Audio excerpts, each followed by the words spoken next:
Today we're very delighted to be joined by Emeritus Professor of Moral and Pastoral Theology from Oxford University, Nigel Biggar. Now, Nigel, you're here as a guest of the Free Speech Union, I believe. That's correct. Yes, and probably that's because you've had some run-ins with what we might call cancel culture in your time. You could say that. Shall I tell a bit of the gory story? Well, I understand it was to do with a book that you wrote, or at least a line of argument that you had advanced in a book, and some of the other things that spun off from that. Yeah. And the book was about the moral status of empires. There was a conference as well, wasn't there? Was there a conference that was cancelled? Yeah, so there were two separate attempts at cancellation. Right. So can you describe each of those? Yes, in July 2017 I launched a research project called Ethics and Empire, which was designed to look at empire from ancient China to the modern period and ask, did the ancient Chinese and did medieval Arabs view empire as we tend to do? That was the aim of the project, and I was joined in that by John Darwin, a very eminent historian of empire worldwide. To cut a long story short, that provoked a Cambridge academic named Dr. Priyamvada Gopal in the middle of December to tweet to her Oxford allies, having read the online description of our project, and I quote verbatim, "OMG, oh my God, this is serious shit. We need to, block capital, shut this down." Mm-hmm. And that launched a week's worth of 3 online mass denunciations. And I can talk further about that if you want. That's the first attempt at cancellation. I and the project survived, but it was an attempt and it was very unnerving. The second was in response to that fuss, which was spread across the newspapers for about a fortnight in Britain. I was offered a contract by Bloomsbury Publishing to publish an intelligent person's guide to colonialism, which I agreed to do. I produced the manuscript at the end of 2020. My commissioning editor said that he was speechless with admiration for its rigor and comprehensiveness. He predicted sales of after 20,000 copies. That was in January 21, but in March 21, the top of Bloomsbury notified me that it was postponing publication indefinitely because, quote, public feelings unfavourable. And reports have it that junior staff had lobbied at Bloomsbury against having to work on offensive material such as mine. Mm-hmm. But again, that came right. But there were 2 separate attempts at cancellation. The second one was against my book. Yes, and so the book was eventually published by a different publisher. By William Collins in February last year. Mm. Well, we'll be very interested to explore some of the questions you raise in that book, because I think it's a fascinating topic. And in particular, I'm interested in when you judge the way in which an empire sees itself, or the people ruling that empire see that empire, as an ethicist, what kind of ethical lens do you use? Do you use the ethics as you best understand them to have held, or as a Christian theologist, do you take a Christian ethical stance? Yeah, so I'm an ethicist. So I'm in the business not just of talking about or teaching how ethicists in the past thought about things. I'm in the business of making my own judgments. So in the book, in the introduction to Colonialism and Moral Reckoning, I make perfectly clear what my own stance is. And yes, it's Christian, but ethical systems are not in silos. There are lots of things, lots of features of my own Christian ethic that non-Christians would adhere to. And I do believe in, for example, basic human equality regardless of race and cultural development. And I have a theological justification for that. Others would not have the justification but would share the principle. And I also think that all governments, whether imperial or national, have a moral duty to rule as best they can in the interests of all of their people. Now, of course, any people is plural, and there will be different views among the people as to what their interests are. A government has to choose, but a government must intend to rule in the best interests of its people as it sees it. Yeah. So, I make my own moral views clear, and I think my complaint against a lot of historians is that they think they're doing history, but they're actually doing ethics. They're making all sorts of moral judgments, and the choice of language shows that, but they don't know what they're doing, and they pretend they're not making judgments, and they pretend they're not doing ethics. My view is that that's okay, just so long as you're absolutely clear and make the reader know what is your ethical position? So my practice has been to be absolutely plain so the reader can see it for themselves. I understand. One of the things I think that characterises, if we call it that, cancel culture, is a propensity to judge people in the past by the kind of moral standards of today. Yep. How do you handle that when you're thinking about, say, the Roman Empire? And James will correct me if I'm wrong here as my classical studies colleague, but I imagine that if you suggested to an imperial Roman that all people were equal, they'd laugh in your face and say, well, of course we have a right to conquer all this territory because we can. Yeah, yes. I mean, just in terms of the tendency of many people now to judge the past according to present norms, my main complaint against that is the dismaying lack of self-awareness and particularly awareness of the extent to which the world we inhabit was built painstakingly by our ancestors. It's a contingent thing. It's not here forever. I mean, I imagine New Zealand is the same as Australia and Britain and Canada. You know, we live in countries that in terms of security, health and wealth are unprecedented. Mm-hmm. And I fear a lot of our citizens, perhaps younger citizens, take this for granted as if it was natural. It's not. It's contingent. It was built.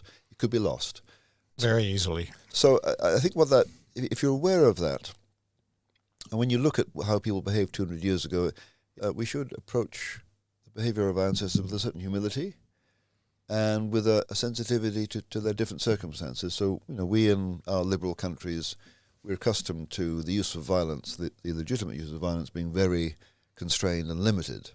If we lived in societies 200 years ago, certainly on the frontiers of colonial societies, but even in the metropolis, the states were much weaker. There was barely any police. Life was much more insecure. People carried weapons around with them. There was much more violence. But we need to understand the circumstances. I'm all for making moral judgments, but a moral judgment that is oblivious to circumstances is a bad judgment. Okay, I'd like to pick up the point about violence, actually, because as it happens, I was just traveling in India, and I went to Amritsar to see the Golden Temple, yes, the Holy of Holies of Sikhism. But I also went to Jallianwala Bagh, which is, I'm sure you know, was the site of one of the most horrific massacres of British rule in India, when General Dyer killed between 500 and 1,500 protesters. What do you make of that kind of thing in your book? Because it's not the only example of colonial brutality. I mean, we could talk about rebellions in Kenya, also in New Zealand, the land wars in the Waikato. So what do you say to that, and how do you sort of assess these ethically? Yeah, good, James. So the 8th chapter of my book is devoted to violence. And I look at, I think, 5 or 6 of the most controversial episodes of violence in the British Empire, including the massacre at Emeritus in 1919. First thing I want to say is I do not expect any long-standing state, and the British Empire lasted 400 years from, 1560 to 1960, stretching from Newfoundland to New Zealand. There is no long-standing state where bad things weren't done. Let's be clear about that. And even within Maori peoples, before whites came, bad things were done, even when whites were here. So let's not be too shocked at the fact that violence was sometimes used when it shouldn't have been. On that particular incident, James, I conclude that yes, General Dyer did use disproportionate force. I mean, I do try and understand why he did it, and he wasn't an ogre, and his Indian troops actually loved him, but it was wrong, and not all of the British establishment thought he was wrong, but certainly London did and the Viceroy did. But just on that, when I fell into trouble over colonialism in December 2017 and I was subject to attempt to shut my project down, I got an email from an ethnically Indian Briton, a consultant physician whom I'd met 10 years previously. And he wrote to me and he said, Nigel, you probably don't know that my grandfather was in the Jallianwala Bagh in April 19 when General Dyer opened fire. He didn't tell me whether his grandfather survived. I assume he did. But he said, I agree with you. The British Empire contained good as well as bad. So, hands up, Jallianwala Bagh and the Opium Wars of the 1839-40 in China, and there were other cases. Force was, in my view, unjust. My final point on violence in the British Empire is that's true. But when was the British Empire most violent? it was most violent in 1939 to 45. Mm. What was it doing? It was fighting fascism. So I'm not a pacifist, James, so I do think that the use of violence is sometimes justified.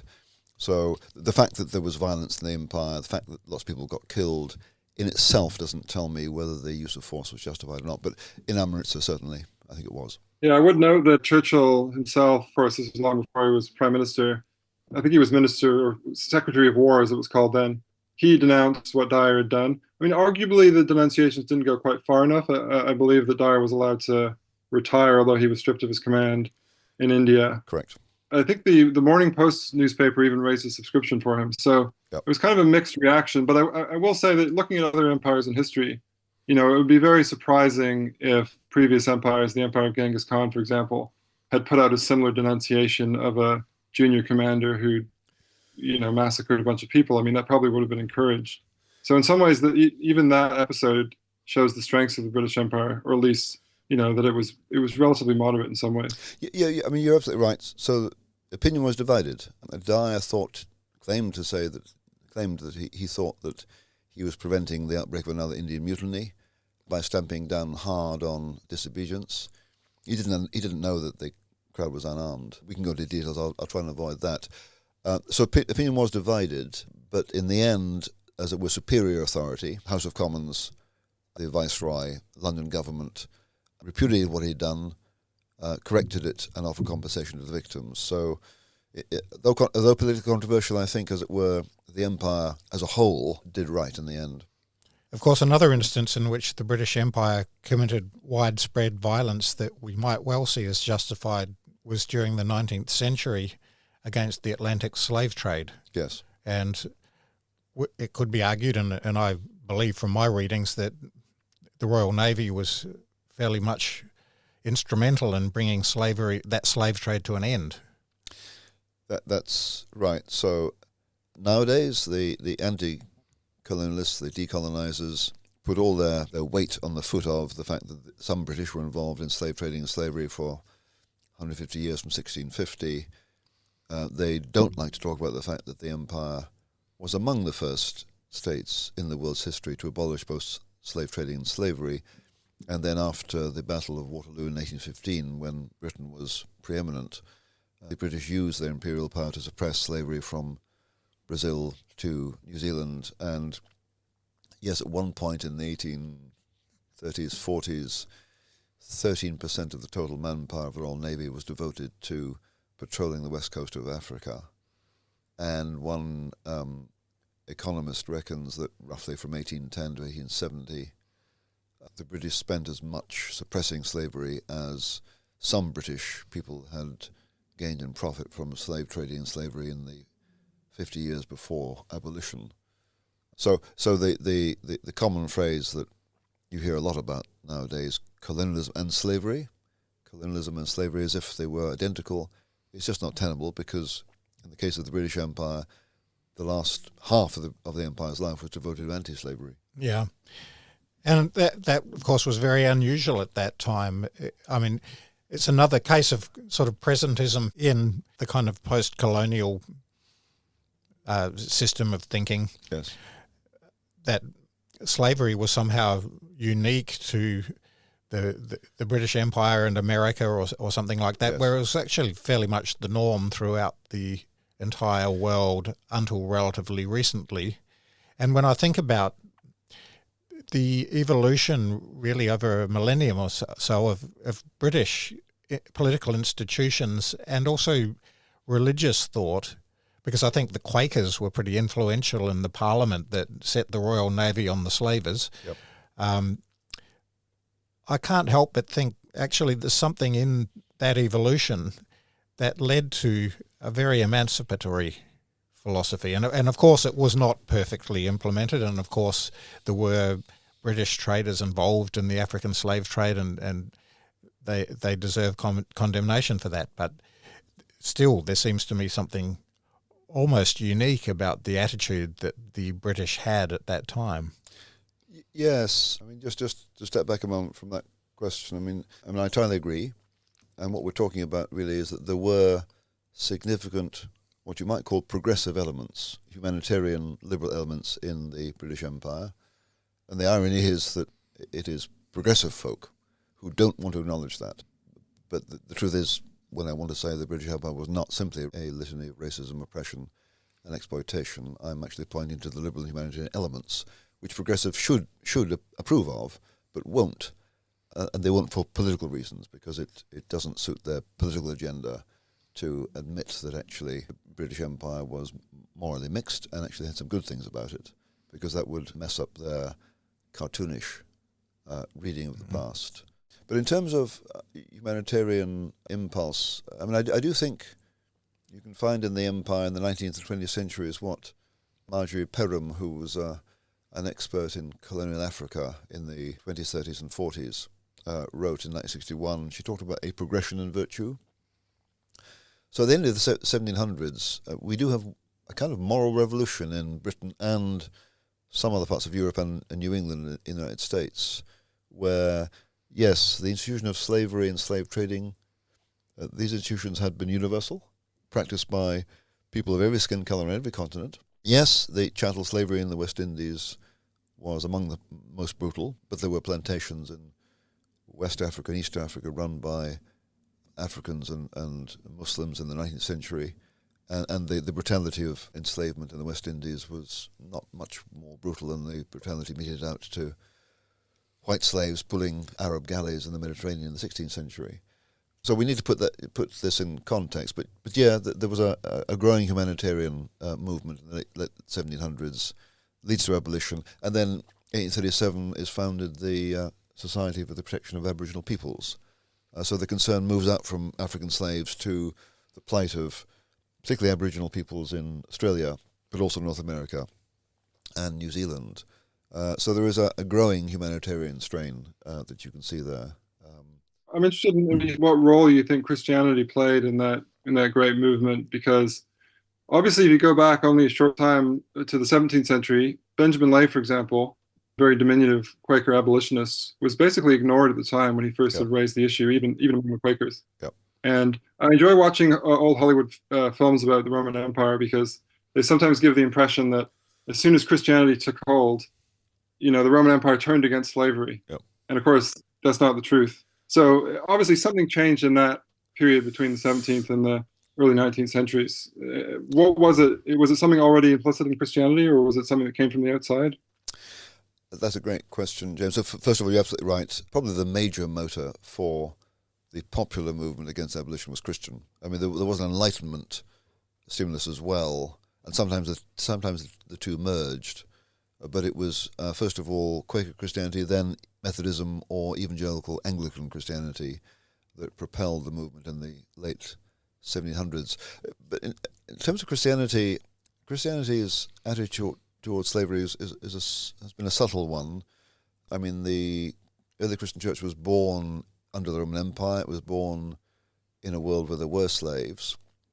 And at one point, I think in the late first century, St. Paul writes to a slave owner, Philemon, about a runaway slave, Onesimus, who has come to Paul, and Paul is sending the slave back to the slave owner, apparently, as it were, condoning slavery. But Paul writes to Philemon and says, here's your slave back, Philemon.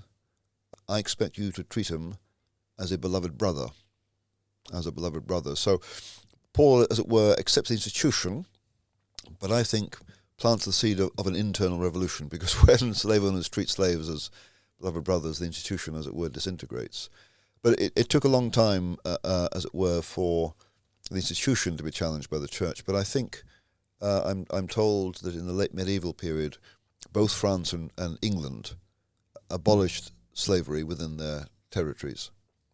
But then what happened in the 1700s, I'm not sure what caused the change in attitudes. It may well be that slavery was not practiced in England in that period. It may well be that the development of communications meant that more and more people were hearing about what was happening over on the other side of the Atlantic and were becoming increasingly horrified. So maybe communication and the movement to abolish slavery became a popular movement. It wasn't just run by parliamentarians. 1791, something like 20% of the male population of England signed petitions to abolish slavery. But probably most of those people were not literate. And this was long before mass democracy, of course. Mm-hmm. To be honest, I don't quite know what it was that caused the change, but it took decades. But it was a rising concern. I wonder if there was a political dimension to this that goes back much further. And tell me what you think about this. But when I think about European history, because of course Christianity wasn't unique to England, it was the religion across Europe, most of Europe.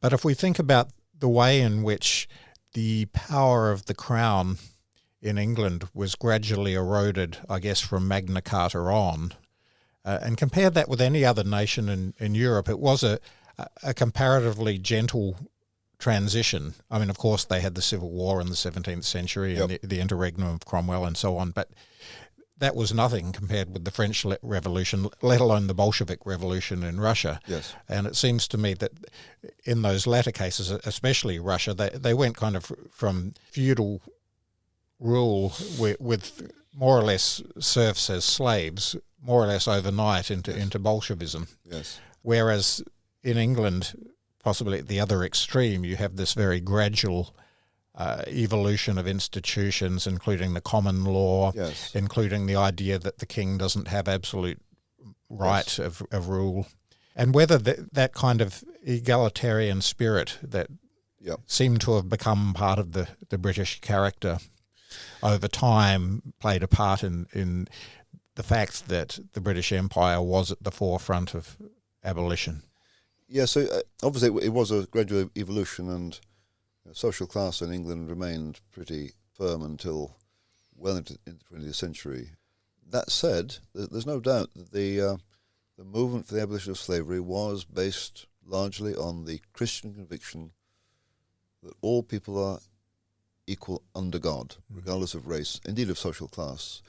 And even people like Wilberforce, who I guess they were part of a class society, and one can admit various kinds of inequalities, while still asserting that there's a basic human equality here.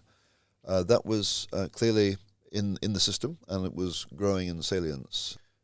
Just on your remarks about the long English political tradition, English monarchy was never absolute. I mean, Louis XIV's monarchy was absolute in France in the late 1600s, I think. The English tradition was never like that. Way back in the medieval period, French observers were struck by the extent to which the English king was beholden to his council. Of course, his council then was comprised House of Lords, the magnates, but also there was House of Commons comprising mainly merchants. And what happened over time was that the Parliament, the council, expanded, so more and more classes were brought into it, and the power of the executive of the king was increasingly constrained. But that was a long, centuries-long process of taming the executive and making it accountable to more and more people in society. And so there was a kind of germ of egalitarianism, even political egalitarianism, that was growing. Mm. Can I ask, do you argue in your book, is one of the considerations you bring to bear the idea that the British Empire was the path to modernity for a lot of these colonialized countries like India? I think this is something that Neil Ferguson has argued. He tells a story about basically rising GDP, integration into global trade networks. Is that something that you think is ethically relevant? Yeah, I do. I mean, I don't major on the economic argument the way Neil does, but I do point out whenever I speak about these things that the United States, Canada, Britain, Australia, New Zealand are among the most liberal countries on earth. That's not a coincidence. And that's partly because of our parliamentary political tradition, whereby the executive is held accountable to electors, and the electors, as I said, they became ever more expanded in terms of class. But also the exportation of institutions of free speech, free press, independent judiciary. Now, in the early 1800s, the press wasn't so free, but it became freer. So you find in South Africa a newspaper actually funded by Cecil Rhodes, a black newspaper, giving voice to the political opinions of black South Africans. In India, you have a press that could be, in the early 20th century, sometimes fiercely critical of colonial government. Same in Hong Kong. And during the Mau Mau emergency in 1950s, 60s Kenya, sometimes the independent judiciary were fiercely critical of the behaviour of colonial government. So you have institutions that hold government to account in a way that, to this day, China, Russia, Iran, North Korea do not have.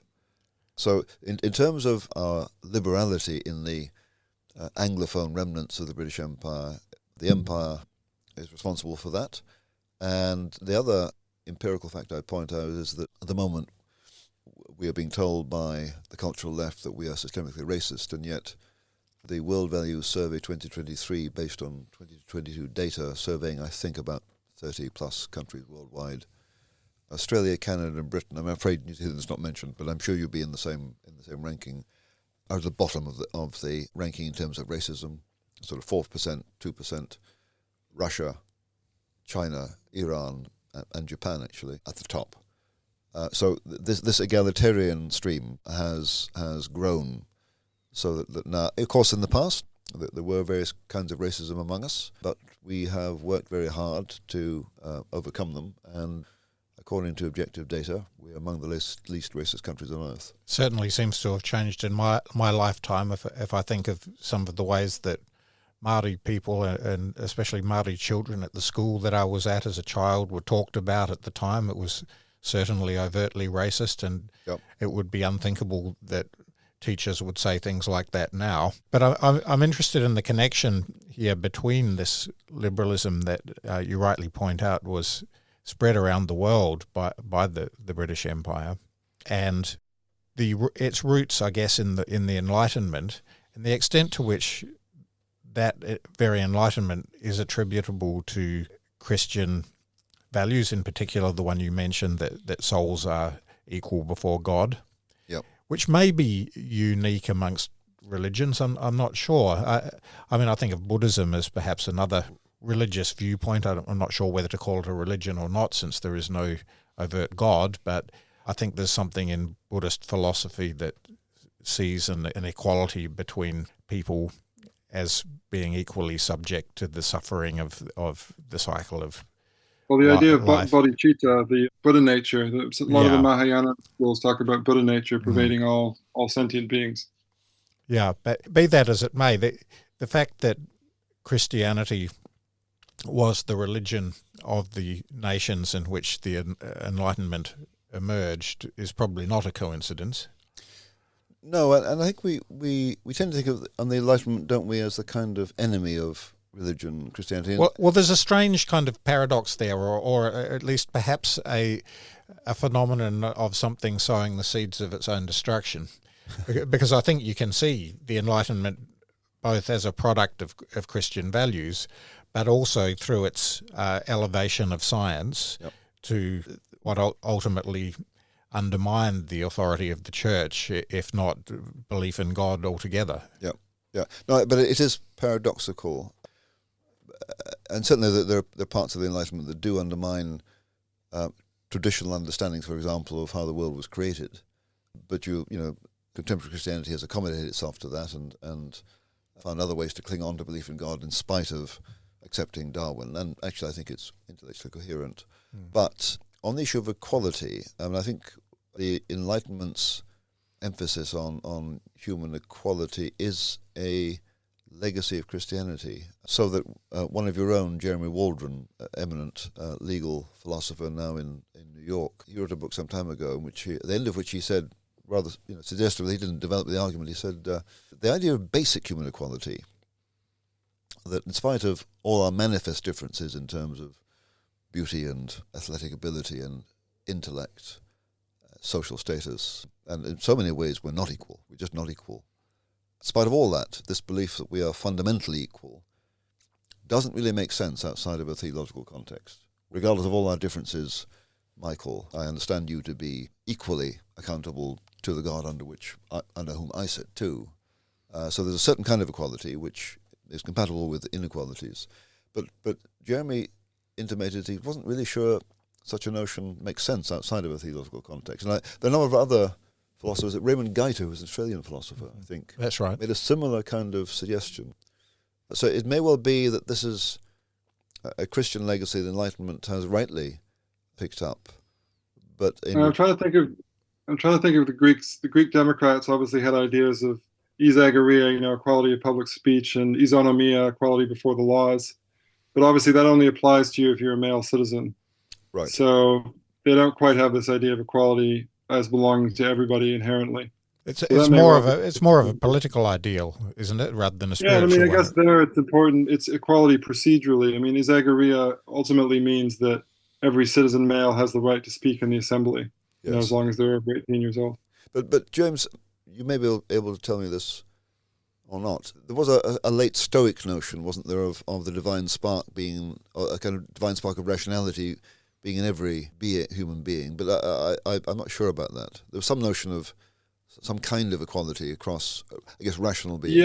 Yeah, I think that's true. And you do have sort of premonitions of that kind of belief earlier on. There's even a few ancient Greek, fragments of things that suggest that they should do away with slavery, or they should grant all the Athenian slaves freedom at certain points. But I think with Christianity, there are many ideas that are around beforehand, but it sort of picks them up and it systematizes them and it emphasizes them to an extent that they hadn't been emphasized before.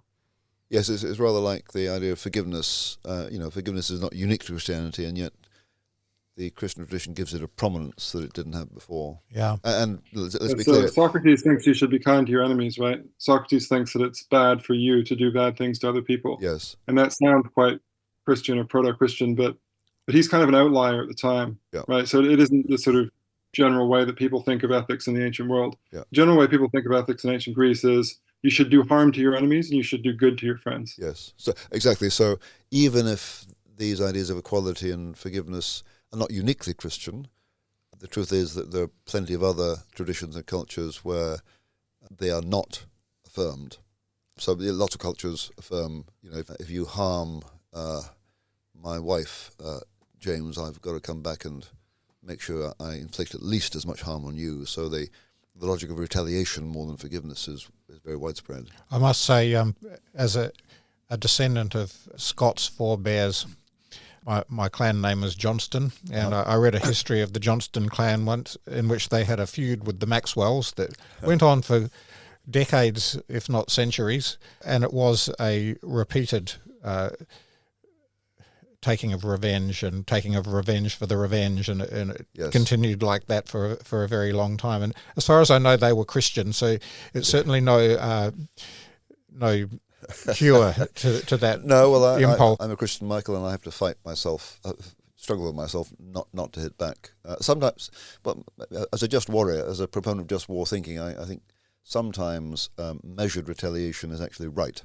Problem with most retaliation is it's out of control. Well, I suppose it might go down to your motive for the retaliation, whether it's just to satisfy yourself or whether it's to prevent further harm. But by the way, Michael, if the Johnsons were fighting the Maxwells, then they were doing so in the part of Scotland I was born and brought up in. Right, in yes. in the lowlands. And Annandale was the So area in which this was happening, I believe. I was born about 40 miles west of there. There you go. Interesting. But just to come this back... idea of cycles of revenge, though, what you just said, it's very much a theme of the Oresteia, right? This great trilogy that Aeschylus wrote, the earliest of the great Athenian tragedians. And the solution there in the final play is that you have a court.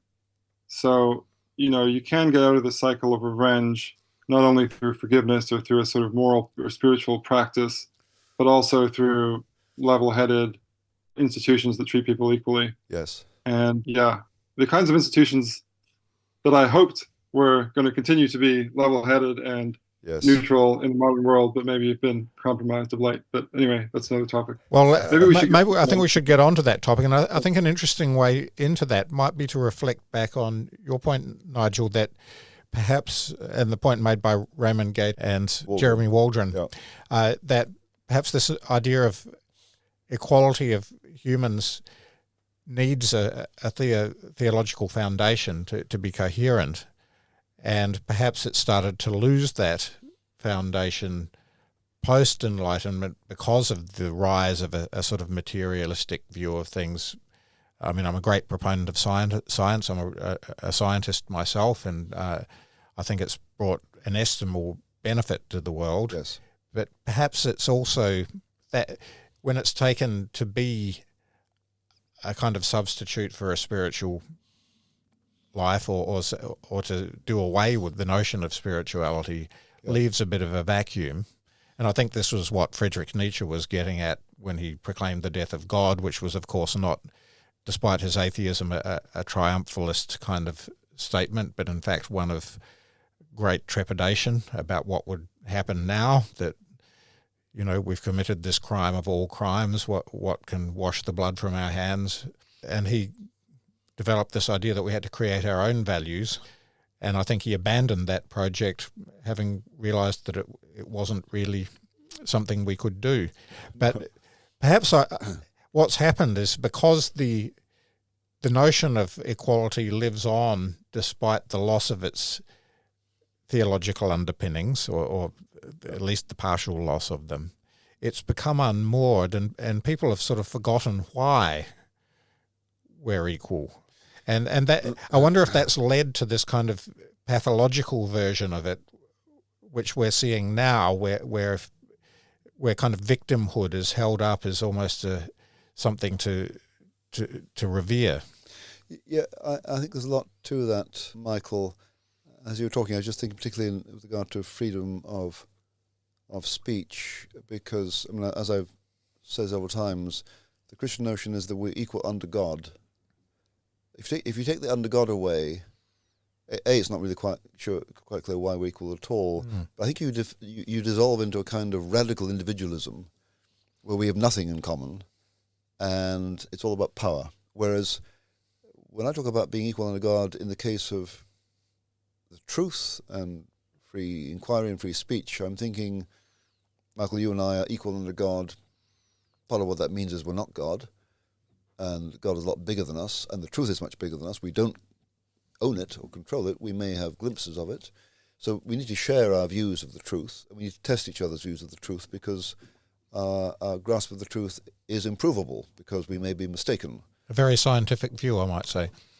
But so the virtues of, yes, exactly. So the virtues of humility and respectful listening, they certainly make sense in a theistic world. Whereas what's happened is that it seems that, for want of a scientific term, on the woke left, we all know who we're talking about, which is characterized by a dogmatism, an authoritarianism, and a mercilessness, an aggressiveness toward those who disagree with them. As if these people, not being under God, now mistake themselves for God, and they don't understand that they're not sensitive to human limitation, nor to human sinfulness that runs through each of us.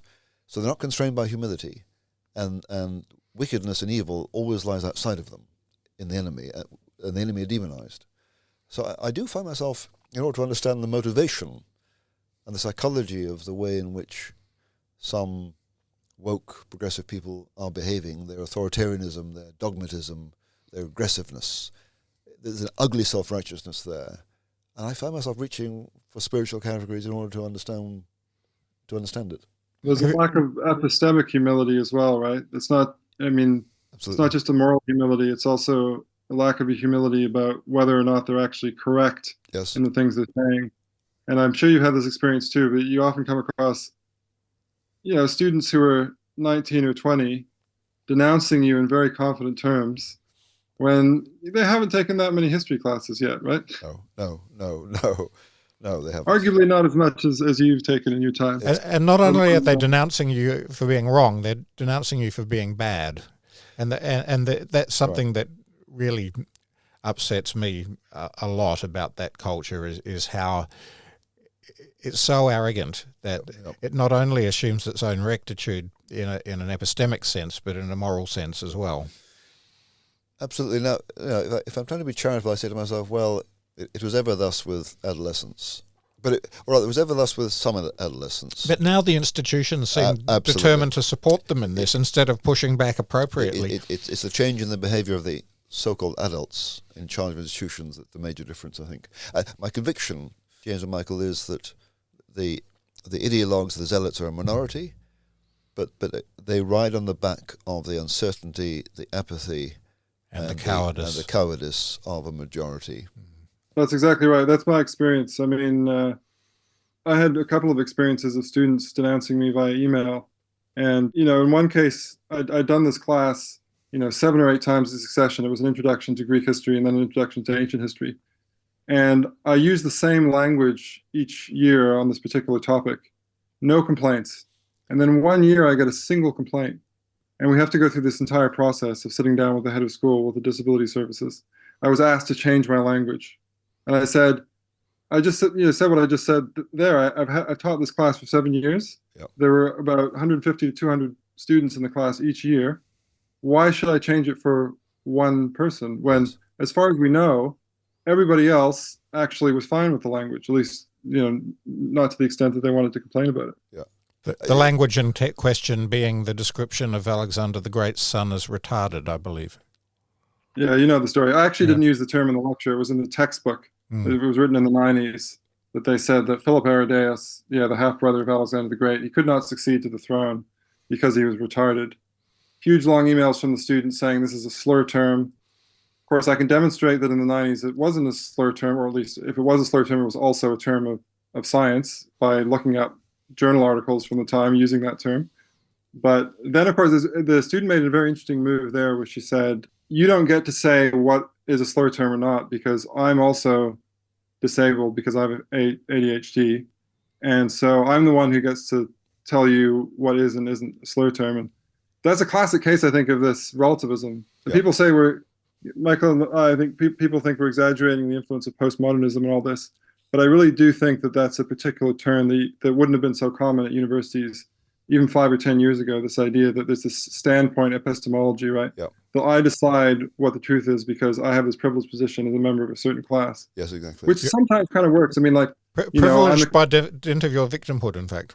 Yeah, I mean, so sometimes it kind of makes sense. It doesn't open it that broadly. It doesn't allow you to sort of make authoritative claims about the meaning of words in the broad community, just because you're a member of this subgroup, right?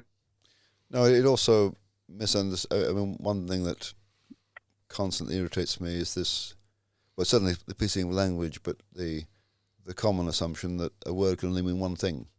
And my response is no, it means different things in different contexts. It means different things according to the tone of voice. It doesn't mean one thing. But yet this notion that a member of a supposedly marginalized or victimized group gets to determine what words are offensive, what words aren't. Now, I mean, in principle, and I understand that people who've suffered something may well have insights into it that those who haven't suffered don't have. And so I'm always willing to listen to see what special insight a real victim has. But as I've written elsewhere recently, that's a good thing to do, but it's not always good to accept as truth whatever comes out of the mouth of a victim or a supposed victim, because sometimes even victims can be mistaken. This is absolute common sense, and when I say it, I imagine it's obvious to anybody listening, but somehow we have forgotten common sense very quickly, or rather we've not been allowed to recall it, because the student you're describing, James, is given by the institution a veto. That's right. But what you said there is exactly right. I'd also add something to that, which is that it's often in the interest of the person trying to make authoritative claims about how they are, how they feel, to question that. It may not be comfortable, but This is actually how some of the most effective therapies for depression work, right? Yep. That people who have depression, they have a distorted view of themselves and of the world they live in. And it can actually often be very healthy and extremely important to just question that. And so to train people to actually push back at that and say, you don't know what things are like. It all depends on how I feel. How I feel is reality. Yep. That can actually be extremely unhealthy. I mean, I'm really just repeating what Lukianoff and Haidt say in The Coddling of the American Mind, but I think it's a hugely important point, because there may well be a link between this kind of new politics that we see at universities and the sudden uptick in complaints about mental health among students. Yes. And we might actually see universities as culpable in this, and also derelict in their duty to educate young people, what I would see as properly in scholarly discourse, because I think you're right, James, not only about the necessity to question one's own states of mind for one's own psychological health, but also to be resilient to hearing things that might be uncomfortable or occur as offensive and so on, because we can't make any progress epistemically without doing that. And this comes back to what we were discussing slightly earlier about the necessity to test our ideas, because none of us have a perfect vision. Absolutely. Can we, James and Michael, can we go back to the issue of the behaviour of institutions? Certainly. And try to understand why they are behaving the way they do in ways that 20 years ago they wouldn't have done. I mean, I've got a few ideas on that. Let me just put them on the table and see if you can, what you think of them and whether you want to add something. So, yes, I mean, leaders of institutions, whether they be vice-chancellors or even indeed senior judges, they are, of course, influenced by ideas that gain traction in culture. And one shouldn't always presume that people at the top of institutions, even universities, are terribly thoughtful. They're very busy. And as one postgraduate student pointed out to me, they're not philosophers, all of them. So ideas that compassion is the virtue or kindness is the virtue makes them completely unable to react with any kind of critical reservation with regard to a very upset student. So there are ideas that begin to infect the public mind, which is all the more reason we need spaces where people can raise reasonable objections to the ideas. So there's that. There's also in universities, certainly, maybe in corporations too, a high sensitivity to reputation, because reputation determines market share. Yeah. And universities are businesses now. And so if you think that woke ideas are prevalent and most kids are woke, then you think it will cost you if you start to push back. And then you've got just the very human tendency to go with the flow because it costs not to go with the flow. I'll just end by saying, when I ran a conference in 2019 in Oxford under the title Academic Freedom Under Threat, What is to be Done? One of the major things we took away from that was the need, quote, to raise the costs of cravenness. Yes. And in Britain, one way we've done that, I'm really pleased to say, is that by creating a free speech union, which has allies in the right-of-centre press, we now have an organisation which can raise the profile of cases where institutions are being craven, get these cases published in the press, which embarrasses the institution and which makes it realise that being craven may not actually be the path of least cost. Yeah. I mean, I agree with all you say there. The thing that I'd add probably, and particularly, the latter necessity to increase the cost of cravenness, and we're glad to have our own free speech union doing that for us here. But perhaps there's a broader trend historically. What I mean by this is, if we think about universal democracy, it's little more than a century old. I mean, New Zealand had universal suffrage the earliest of any country in the 1870s. I think Britain finally achieved it in the 1920s. Yep. So it's a century old in what we might see as its cradle, in fact. That's not very long. And no sooner had they adopted universal suffrage in Britain than they found themselves at war with a totalitarian power in mainland Europe, being Nazi Germany. And then after that, we had the Eastern Bloc headed by the Soviet Union, another totalitarian ideology that threatened freedom and democracy throughout the world until it finally fell in 1989, 1990. And now we've had 35 years since then when, I mean, I guess the 1990s was heralded with Francis Fukuyama's, now much maligned proclamation of the end of history, Yep. by which he meant that liberal democracy was here to stay and it was just going to spread everywhere. Well, that hasn't happened, and in fact it's gone into abeyance. Yep. And perhaps that's because we now take it for granted, that because it's half a generation or a full generation in many ways since it was threatened, you've got a whole generation of young people who have grown up not knowing really much about threats to Yep. this thing that they, I would say, do take for granted. We've done a poor job in educating them historically and politically, I would say. And so they grow up thinking that things like the British Empire, because they hear it said, was the most evil thing in the world, and because they know no history and there's nothing contemporary that they see as any great threat to themselves or their way of life, they can be fast and loose. No, I agree with that, and I fear it. I mean, on one hand, in Britain, I complain about the current teaching of history. When I was young, I learnt history somewhat chronologically, so I did have a rough sense of how we in Britain in the 1970s had got to where we were, and it was a Whig story, so a story of kind of progress.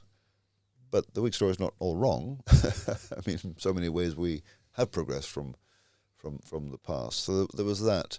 And nowadays I'm told, I'm not in touch with school education, that it tends to be in modules or blobs, so you get a bit of what did it feel like to be a slave in the 18th century Caribbean, or what was it like in the trenches, or so you lose that sense of grand narrative, and of as it were contingent progress. That this was built, and it really could go into reverse, folks. On the other hand, I think it's often the case that kids in Britain do get a module on the Nazis, so they ought to be somewhat aware of threats to liberal society. But no, I fear generally current generations, perhaps understandably, do take what they have for granted in the way that generations growing up in the shadow of the Second World War didn't. Yeah, and certainly during the Cold War. I don't want to hold that against them, because whose job was it to educate them otherwise? Absolutely. And not only that, they're growing up with this kind of social media echo chamber effect that Lukianov and Haidt also discuss at length is probably amplifying these kinds of problems. But I wonder if the tragic, atrocious fact of Russia's invasion of Ukraine and the appallingly indiscriminate and destructive war they're waging there, and then increasing anxiety about China. I mean, 10 years ago, certainly in Britain, the government was inclined to be as friendly as possible to China for economic reasons, and inclined to discount, let's say, China's interference in our political system. China's become much more aggressive in the last 10 years. So I'm wondering if those two phenomena, which would be hard even for young kids to avoid noticing, might begin to make them aware that actually what we have is under threat and needs protection. I hope so. I mean, it may well be that we're turning back towards thinking of ourselves as the free world and society as a whole, but I still think that the universities are now this sort of bubble of illiberal intolerance. And I mean, I liked your analysis of why this has come to pass. I would just add, well, one thing which is very controversial, but hey, my academic career is over anyway, so I might as well say it. I mean, one consideration is feminization. So the number of women in universities has increased quite significantly, certainly since the 70s and 80s. And I think that's overwhelmingly a good thing, because basically you get more smart people working on problems. The other one that's a little bit controversial for the think tank I work for now, which is generally a free market think tank, and I'm generally in favor of markets, is the sort of corporatization of the university, and the fact that bums on seats is really the most important things now in many models of the university in the English-speaking world, including in New Zealand. And so when you do get these complaints, it seems to us that these administrators are thinking, oh no, a student has complained, they're a customer, they're displeased, we have to placate them. Whereas actually, I mean, we may be completely on, it may just be that one person complains, but that if you actually go along with that complaint and respond to it, everybody else will be displeased. So universities really have to make sure that, you know, when one person complains, that's actually representative of what people want. Because my suspicion is actually that most students, as you said before, most students probably do want to discuss things, and they don't like the whole process being hijacked by one person. Which would give a great market share to a university that was more assiduous in its preparation of young people to discuss ideas properly. Exactly. I keep waiting for this to happen. Is that a university that actually stands up for free speech is going to actually profit, and hopefully we'll see that with some of the startup universities in the United States. As long as they actually are free speech universities and not just Christian conservative. They do what they and don't implement a different kind of censorship. Yes. I mean, just to revisit that point you made about the feminization of our campuses, and again, you're perfectly right, of course, that it's vastly improved the range of people who are working on hard problems, and that's a good thing. But there is evidence to show that when surveyed, female academics are more likely than male academics to think that certain views ought to be shut down, or that free speech on campuses ought to be curtailed in various ways. So I think there is some empirical evidence in favour of that explanation too. Yeah, to which obviously the solution is not ban them. No, that's right. Because there are plenty of female academics who are all on board with a free speech environment, and plenty of male academics who are baying for the blood of the heretics. Yes. But we should probably draw this to a close. So with those final comments, I think Michael and I have succeeded in recancelling ourselves, and so hopefully we've joined you. We make it a habit every time. If we don't get ourselves cancelled on every episode, this is not a good episode. Just to end on a positive note. I mean, so I've talked about the Free Speech Union in the UK, and it now has 20,000 subscribing members, and it's doing a good job in holding not least universities to account. But certainly in Britain and in Oxford, I think we can recover territory. 4 years ago, some colleagues and I launched the Roger Scruton Lectures in Oxford, platforming, broadly speaking, conservative thinking. These have been extraordinarily popular. And we've now launched another organisation called the Faris Foundation, designed to promote young scholars and thinking in Oxford University that reckons that Western civilization has a lot to be said in favour of it. And it's received, we're not controlled by the university, but the university has blessed us with the presence of the Chancellor and the Vice-Chancellor. And we think we can reinfect the system. So the model of going off and founding a new institution in Austin, Texas, that Neil Ferguson and others have adopted, that may make sense in their context, but in the British context, we think we can fight back from within. Oxbridge, with its devolved system of colleges, makes it easier to insert dissent. Right. A highly centralised university. I suspect, I'm told in Australia, possibly here, universities are highly centralised. We're going to struggle, but okay. We'll remain engaged in the fight, and there is a big debate happening about academic freedom in this country at the moment, with the coalition government seeking to introduce some legislation to shore it up. Fantastic. So we also hope for better times ahead, and thank you so much, Professor Biggar, for joining us on Free Kiwi.